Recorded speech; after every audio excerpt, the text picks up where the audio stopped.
Dudley Sirisena මහත්මයා කෝටි 100ක Rolls Royce එකක් පදිද්දී එයාගේ පුතා ලංකාවේ පාරවල් හොල්ලන්න පාවිච්චි කරන ලංකාවේ දරුණුම සුපර් කාර් එක මොකද්ද දන්නවද මචං?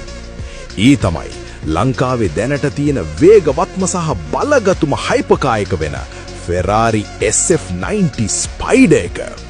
ලංකාවේ සාමාන්‍ය මිනිස්සු මේ වාහනය ගැන කිසිම දෙයක් නොදන්නවා වුණාට මේක Ferrari සමාගම හදපු ප්‍රථම plug-in hybrid all-wheel drive සුපිරි මැෂින් එකක්.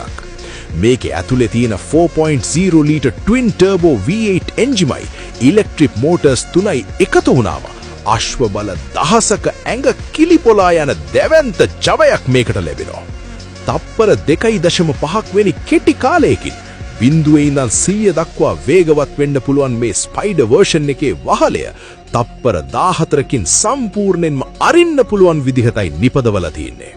හැබැයි මචං ලංකාවේ වාහනවලට ගහන දාර ටැක්ස් සෙල්ලම නිසා මේ වගේ ලෝක මට්ටමේ සුපිරි ඉතාලි මැෂින් එකක් ලංකාවේ පාරකට බස්සන්න රුපියල් කෝටි 30 ගණනක දැවැන්ත මුදලක් වියදම් කරන්න සිද්ධ වෙනවා.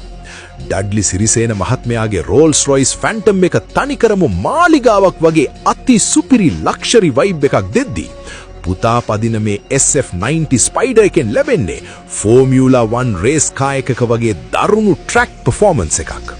කොළඹ හයිවේ එකක වුණත් පැයට කිලෝමීටර් 340ක උපරිම වේගයකට යන්න පුළුවන් මේ බීස්ට් එක ලංකාවේ තාරුණ්‍යයට සල්ලි බලය එකතු වුණාම කරන්න පුළුවන් උපරිම සෙල්ලම පෙන්වන දරුණුම සලකුණක් කිව්වොත් නිවැරදි.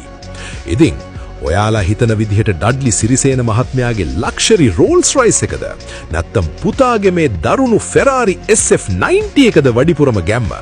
පල්ලෙහායින් කමෙන්ට් එකක් දාගෙන යන්න.